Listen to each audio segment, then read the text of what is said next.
Organisation ନିଗମ କର୍ମଚାରୀ ଫେଡେରେସନ୍ର ସାଧାରଣ ସମ୍ପାଦକ ଗୌରାଙ୍ଗ ପାଣିଗ୍ରାହୀ।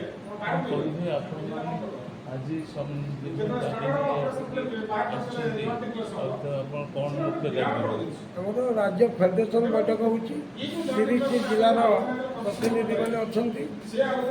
ଆମେ ଯେଉଁମାନେ ଲିଟରେଚର୍ କମ୍ପିଟିସନ୍ରେ ଚାକିରି କରୁଥିଲେ ଅବସର ନେଇଛନ୍ତି ବା ଅବସର ପରେ ମୃତ୍ୟୁବରଣ କରୁଛନ୍ତି, ବିଧବା ପତ୍ନୀମାନେ ଅଦ୍ୟାବଧି ପେନ୍ସନ୍ ପାଉନାହାନ୍ତି, ସେ ସମ୍ପର୍କରେ ଆର୍ଡିଏଫ୍କୁ ଆମେ ବାରମ୍ବାର ଅନୁରୋଧ କଲେ ମଧ୍ୟ ସେ ତାକୁ ସଠିକ୍ ଭାବରେ କାର୍ଯ୍ୟ କରୁନାହାନ୍ତି।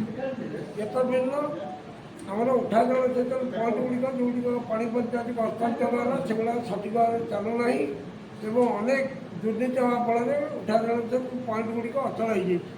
ସେଗୁଡ଼ା ମଧ୍ୟ ସଚଳ କରିବାକୁ ଦାବି କରୁଛୁ ଏବଂ ଉଠା ଜଳସେଚନ ନିଗମଟା ପ୍ରକୃତରେ ଚାଷୀମାନଙ୍କ ସେବାରେ ଲାଗୁ, ଏଇଟା ମଧ୍ୟ ଆମେ ଦାବି କରୁଛୁ। କର୍ମଚାରୀମାନଙ୍କର ଯେଉଁ ଅବସର ନେଇସାରିଛନ୍ତି ସେମାନଙ୍କ ପାଉଣା ଗୁଡ଼ିକ ଦିଆଯାଉ ଏବଂ ବର୍ତ୍ତମାନ ଯେଉଁ ଠିକା କର୍ମଚାରୀ ବ୍ୟବସ୍ଥା ଆରମ୍ଭ କରିଛନ୍ତି, ସ୍ଥାୟୀ କର୍ମଚାରୀଙ୍କୁ ଭିଆର୍ଏସ୍ ଦେଇ ତାଙ୍କୁ ଜବରଦସ୍ତି ଚାକିରିରୁ ବାହାର କରି ପୁଣି ଅସ୍ଥାୟୀ କର୍ମଚାରୀ ରଖୁଛନ୍ତି। ତେଣୁ ଆମେ ଦାବି କରୁଛୁ, ଯେହେତୁ ଏହା କର୍ପୋରେସନ୍ ଗୋଟେ ରାଜ୍ୟ ସରକାରଙ୍କୁ ପରିଚାଳିତ, ଏଥିରେ ଯାହା ହେବ ସ୍ଥାୟୀ ନିଯୁକ୍ତି ଦିଆଯାଉ।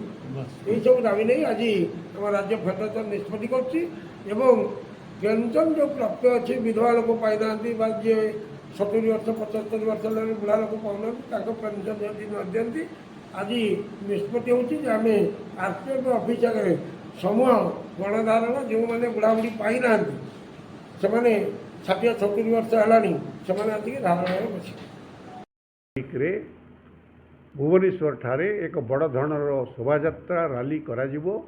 10ଟି କେନ୍ଦ୍ରୀୟ ଶ୍ରମିକ ସଂଗଠନ ତରଫରୁ ଆଇଏନ୍ଟିୟୁସି, ସିଟୁ, HMS, AITUC ଏବଂ AICCTU, LTF ଏଭଳି ସେବା LPF 10ଟି ଶ୍ରମିକ ସଂଗଠନ ତରଫରୁ ମିଳିତ ଭାବରେ ଏହି ଦାବିଗୁଡ଼ିକ ନେଇ ଶ୍ରମିକ ସମାବେଶ କରାଯିବ ଏବଂ 9ରୁ 14 ଶ୍ରମିକ ସମାବେଶ ସାରା ଦେଶରେ ହେଲା ପରେ ଯଦି କେନ୍ଦ୍ର ସରକାର ଇଣ୍ଡିଆନ୍ ଲେବର କନଫରେନ୍ସ ଏବଂ ଷ୍ଟାଣ୍ଡିଂ କମିଟି ଡାକି କେନ୍ଦ୍ରୀୟ ଶ୍ରମିକ ସଂଗଠନ ସହିତ ପରାମର୍ଶ ନ କରନ୍ତି ଏବଂ ଏ ଦାବିଗୁଡ଼ିକୁ ପୂରଣ ନ କରନ୍ତି, ତାହେଲେ ସାରା ଭାରତ ବର୍ଷରେ ଆନ୍ଦୋଳନକୁ ଆହୁରି ଜୋରଦାର କରାଯିବ।